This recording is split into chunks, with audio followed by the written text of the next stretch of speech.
Hello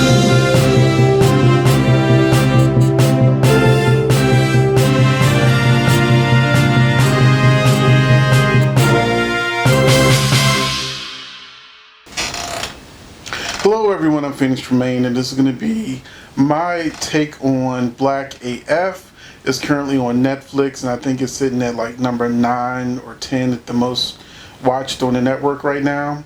And this show is very divisive. It has the black community split, and I'm going to explain why. But first, if you haven't done so, please take a minute to subscribe. If you subscribe, thank you very much. I really do appreciate it. Every subscriber counts.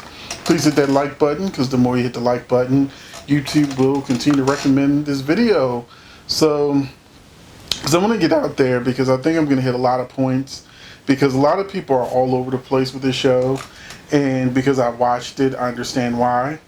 And I wanted to clarify a few things because I've watched a few reviews, and earlier I also did a review when I first watched it, but I didn't put the review out right away because there was just so much negativity out there. I didn't want to add to it. You know, I really wanted to let it sit and marinate, and for me to really dig deep as to why so many black folks are feeling this is such a polarizing show. And they either love it or absolutely positively hate it. And some people never even made it past the trailer, and they are on Twitter and YouTube trashing something that they've never even seen. Now we're going to talk about episode 1. Episode 1 is extremely rough. That is the worst. One of the worst things they could have done is let episode 1 be the representation of people's entrance into the world of Black AF. I barely got through it. I had to turn it off a couple of times because it was crap. So it was just a really rough watch. Eventually I got to the end of the episode, and they had a really good scene at the end where the Kenya Barris and his wife, played by Rashida Jones, were out with a white couple that were trying to basically shame them for having money, and then trying to, just sort of like make fun of the black community. And then they just turned everything around and basically turned it on them, and that was funny. And we don't oftentimes get to see this. Now, it's part of the reason why I like Judge Judy, because, there are people that just have these arrogant attitudes, and Judge Judy just doesn't give it doesn't matter what color you are, Judge Judy will let you have it left and right, and these people are left shocked. And that's kind of what this reminded me of, that moment where the jaw drops to the floor because Judge Judy just laid somebody out, or put somebody out, or just put them in their place, or said, well, I'm not giving you your plane ticket, if you don't do X, Y, Z. So yeah, they kind of had that moment where they said, you're not going to make fun of us. We can make fun of us, but you can't make fun of us. And so the episode was very uneven. I hated all the kids. The kids just irked my spirit. Kenya's, people have made fun of his acting, but his acting is fine. The show is satire, and he's sort of like, he's been compared to like Larry David from Curb Your Enthusiasm. And if you look at it from that point of view, then you understand what he's doing. So that sort of deadpan humor, if you get it, you get it. And if you like that, then Black AF is going to be like the show for you. The kids, on one of the podcasts that I watched, the kids came up, and two of the people that liked the show actually were saying that it reminded them of Married with Children, that family was awful. Those were awful people, but we loved laughing at them, and that they were fun, and they were funny, and they were fun at being awful. And I never really looked at it that way. I understood that it was satire, and I understood it was based on his life. And so It's a satirical version of his life, and it's going to remind you a lot of Blackish, which also is a satirical look on his life. So even Tracy Ellis Ross, who plays Rainbow in the show, is a representation of his real life, his real wife, and his wife's nickname is Rainbow. That's how close this show is to his real life. And the controversy that made Black AF happen on Netflix was Kenya's frustration that ABC wouldn't let him do shows the way he wanted to do shows. Like, he couldn't talk about the football kneeling thing. I think that was like the straw that broke the camel's back for him. And so Netflix offered him $100 million to do shows for that network. And he took it.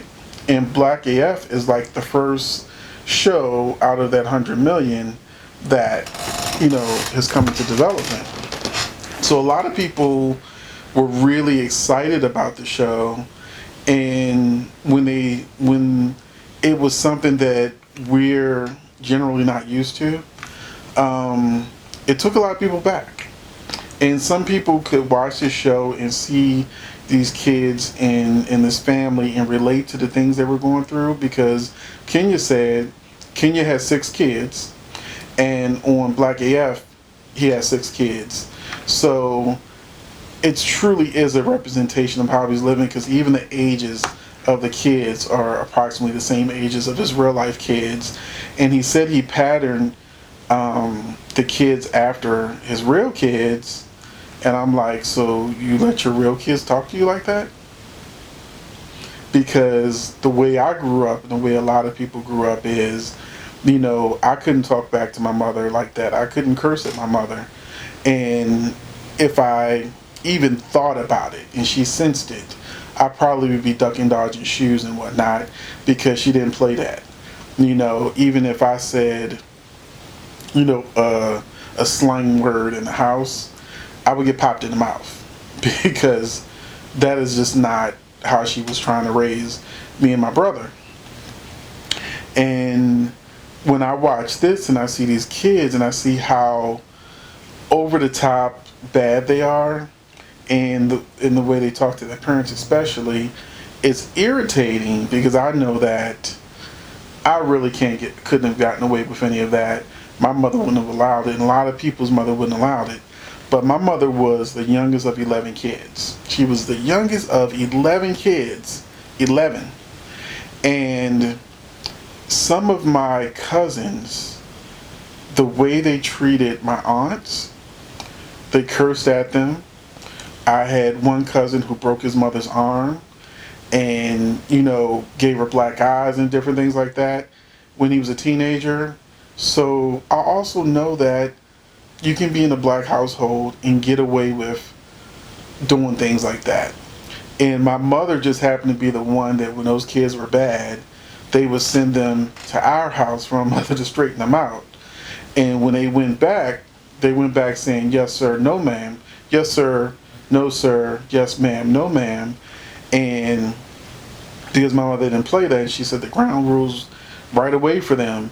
And then, of course, my aunts would go back to their parenting style that got them the way they were. And then eventually, maybe 2 summers later, they're back at the house, like, having to deal with my mother again. But I just say all that to say that, every black household is not the same. Every black parent is not the same. And I think that if you really look deep into your family, there's probably some badass kids that you like, that's them. Can't be us. That's them over there. So I'll forgive the kid situation where they're just awful and they are pretentious and they don't appreciate what they have. And I think that's one of the things that is sort of irksome, to see a family get to that level of success and money and to have the children just 100% not appreciate it. And once again, that could happen to anyone. We've seen kids or people from our family move to the suburbs. We call them bougie, and those kids have no concept of where their parents may have originally come from. So I remember when your mother had roaches in her house, and it was like, crazy. It was horrible. And then she met some guy, got some job with the state, and then they were able to, upgrade. But the kids never experienced the bad part of growing up and being without and things like that. And so if they're not taught appreciation for their things, they are going to have those kind of reactions. So I had to get out of my feelings about how they're not representing my family. They're not representing, how I grew up. This is a different part of the black community that we just have no light shined on. And so another thing I want to note is that people have been confused about what the show is. On the podcast, one of the guys said that he thought that Black AF was a reality show. He didn't even realize it was a sitcom, a situation comedy. He thought it was actually literally a reality show like Love and Hip Hop and the other stuff. And he was like surprised. I was like, no, it's not real. I mean, he's not really married to Rashida Jones. It's a satire. It's just a comedy. And the hard thing about the show is that it's uneven. It gives a lot of us what we want. Like, there's some very strong Black history moments in there where they're teaching people about different things about Black history. Same as if you watch Blackish. Blackish have definitely taken some serious moments out of Black history and done amazing episodes on them and taught people a lot of things that they may not have known or why people feel the way they feel. I think that they did a better... When I first started watching Blackish, I didn't like it. But after a few seasons, and it kind of got in that groove, now I can watch it without, I can watch it regularly. But when it first came on, I wasn't really feeling the show. I didn't like the way the father treated Junior. I didn't like any of that. But now, he's older, things have changed. They have a little more respect for each other. And there was a progression. And I think if Black AF gets another season, I think it will, because it was so controversial. I think it will get a second season. That I'm hoping that they focus on a lot of the things. Like, it shows lots of promise and potential. And I'm going to get into that a little bit later. And I want to talk about my next bullet point, because I created bullet points to make sure I stayed on topic. That Blackish versus Black AF. Blackish is what Kenya said was when he was living a suburban lifestyle where his wife, just like Rainbow Johnson, is a doctor. She's an anesthesiologist. She's biracial. And a lot of her is patterned after his real wife. And then, like I said, he got a $100 million deal. He's done movies. He's had all these shows. He now has money. So now we're seeing Blackish to the next level. And it's showing us what it's like now that he's no longer in the suburbs. Now he's rich and he has money and wealth. And the first episode, even though it was really rough, one of the main points he was trying to make was he buys a lot of things. His tennis shoes, $2,000 sweatsuits, his car, his house, all these different things that he has. He was questioning, am I getting this stuff that's like over the top expensive because I like it, or is it because it's what I think that I'm supposed to do? And if he had really honed in and focused on that more, and maybe focused less on the children and really focused on the main bullet point topic for the episode, I think that it would have been a much more well received episode, but they didn't do that. The number one problem with Black AF is the name. I really, really feel like if it had a different name, people expectations would have been different. And this is why. When you say Black AF, you know what AF it means. When you say Black AF, then you're now in the minds of the people of black folks, you're going to get polarizing views on what it means to be Black AF. And so for some people, you got one side where being very hood is like the ideal Black AF. And somewhere in the middle, you're going to get the militant folks. The militant folks that want to beat home in the hoteps. They want to beat home certain issues, and they want to focus really in on how we've been wronged. And then on the very other end of the spectrum, you've got the cultured folks, the neo-soul folks, the folks that really want to focus on the black history and the culture, and they want to see the richness of the culture. Like, there's a really good episode where they focus on this painting that he brought and the meaning of the painting, and how even he didn't quite get the meaning, and then they had the actual painter come in and explain it, and then everyone started to get what the painting really meant. And that's what the cultured folks in the community would really want to hone in on, because that's something they would love. And he talks about our history and our culture and how everybody's not going to like everything. And so there's the other topic. And this is the biggest thing that I hear folks talking about the most. We know we have a huge colorism problem in the black community. I'll say it again. We have a very huge colorism problem in the black community. You know, we all are pretty much part of the rainbow, but we still have this issue with the people that were in the field versus the people who are in the house. And some people still hold on to that slave mentality of they have those same feelings and emotions that have been carried over generation to generation, whereas we're no longer in the fields, we have our own houses, you know, but those ideas, that mentality has been carried on and passed on, you know, from one generation to the next. And this new generation, fortunately, is changing.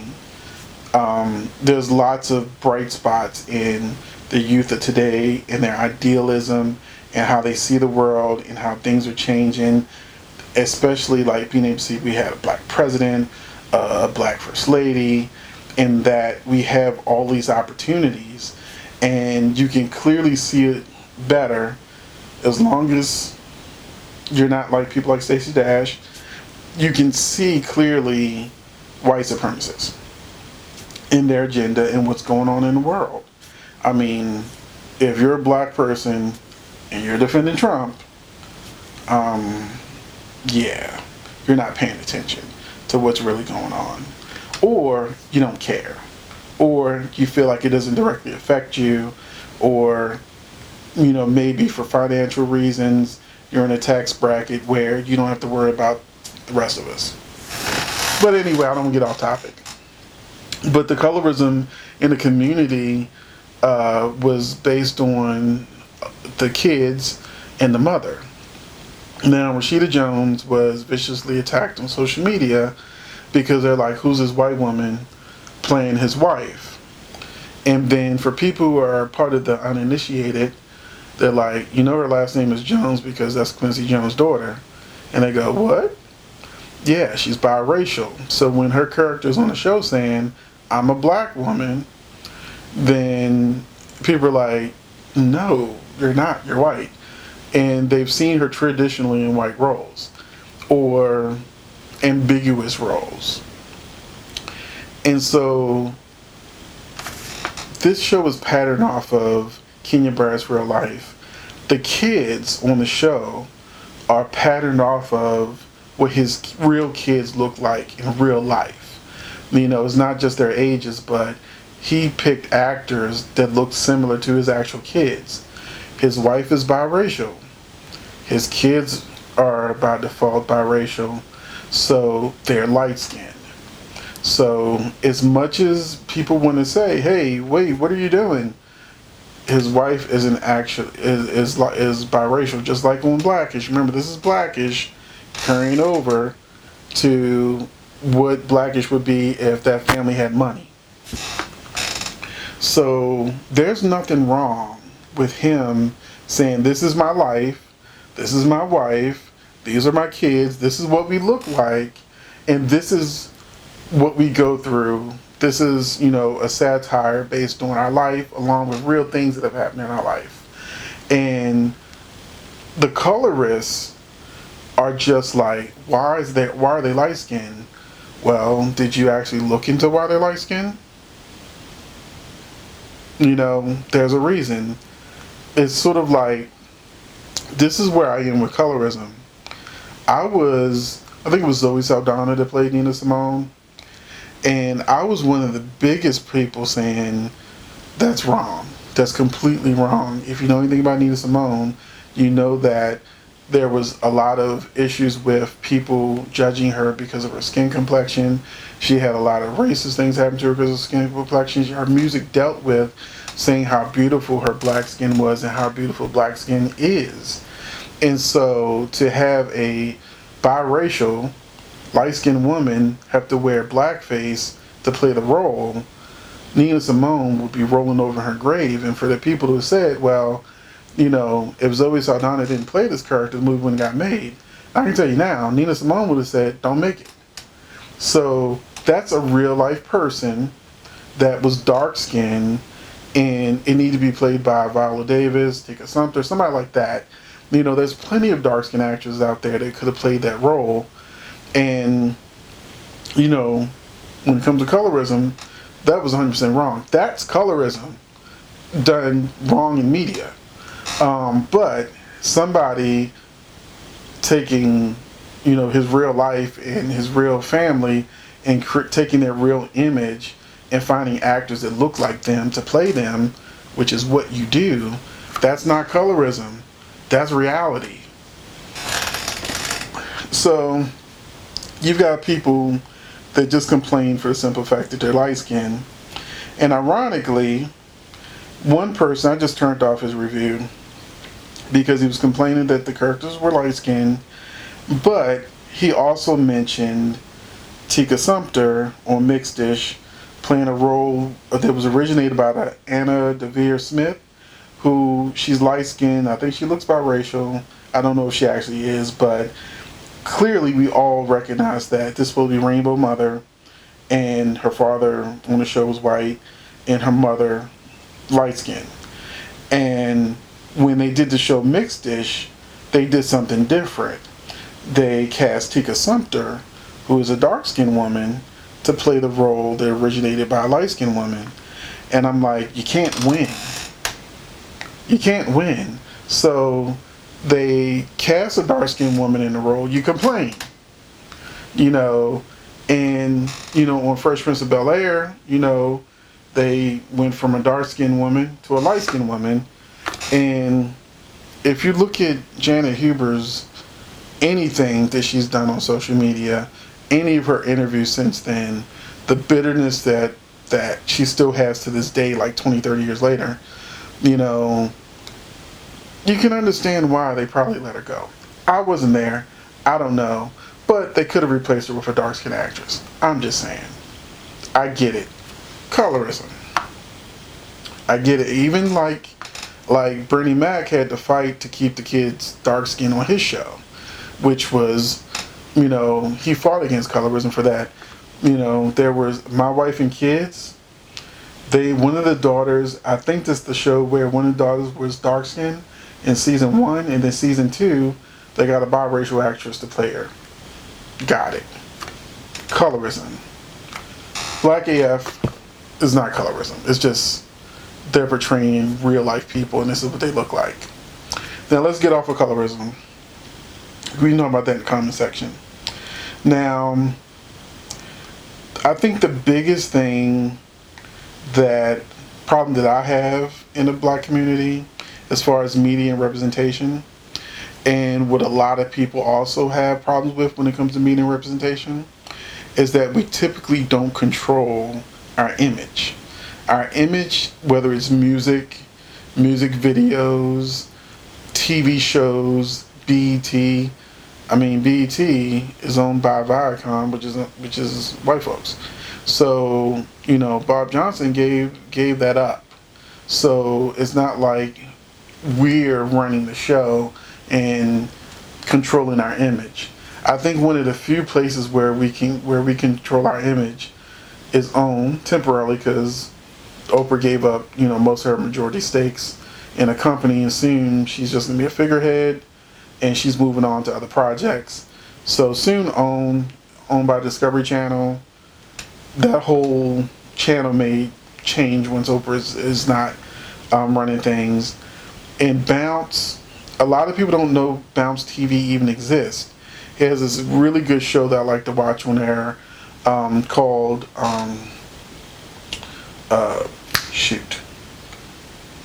Saints and Sinners. And Saints and Sinners is an excellent show, and they also have some comedies on there and different things. And the majority of the people that own Bounce TV are black, but we don't typically control our image. So when a show comes out, and especially a show named Black AF, then people get excited at the idea that it's us representing us. And then when they watch the show and they can't relate to the things that are happening on the show, they don't understand this particular type of satire.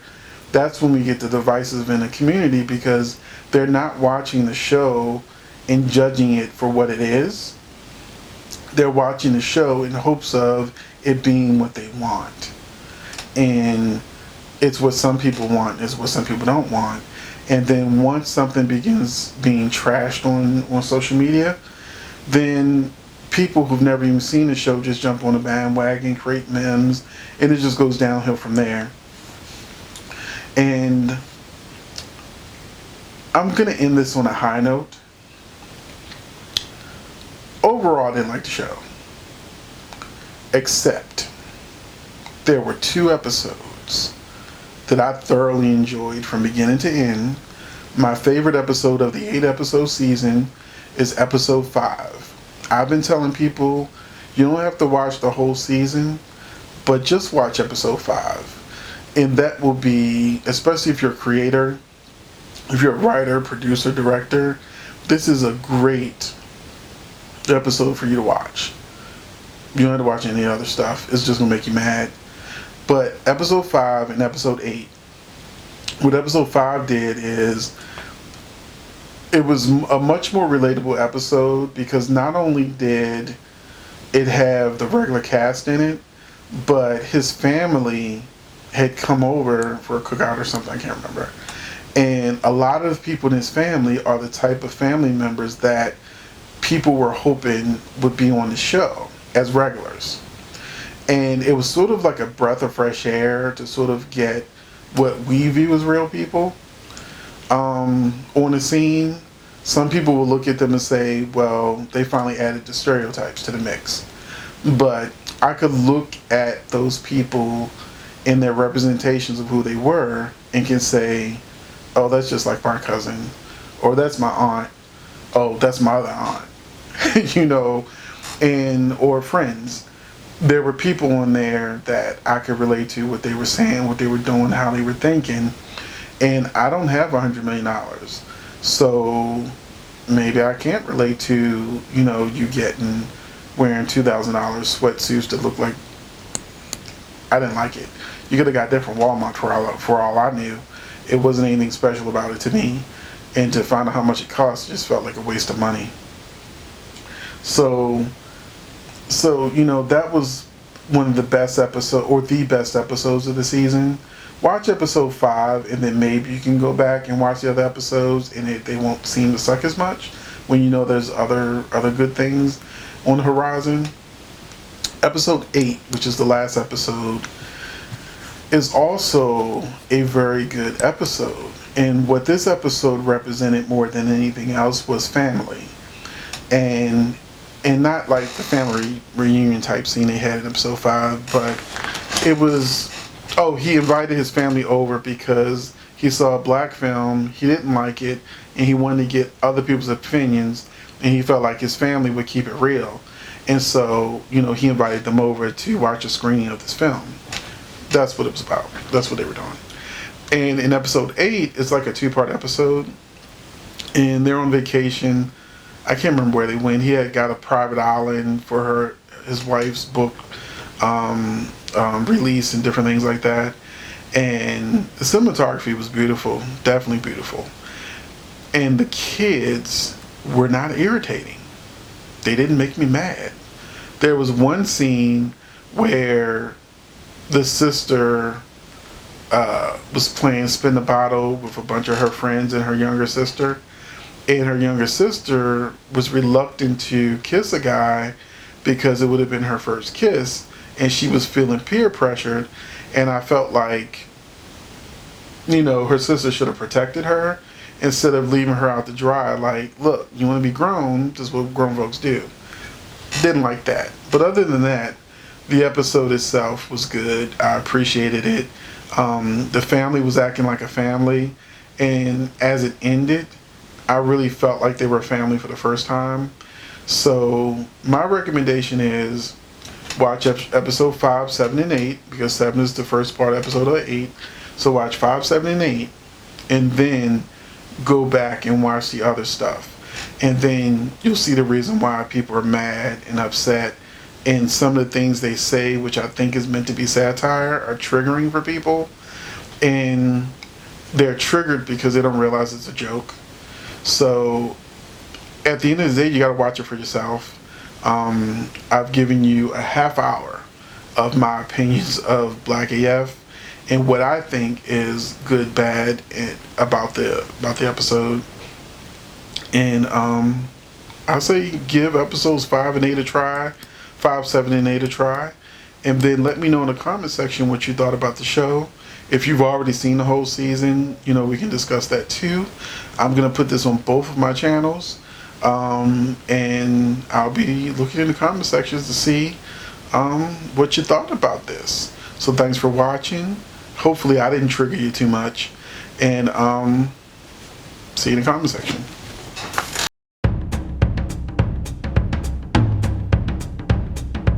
All right.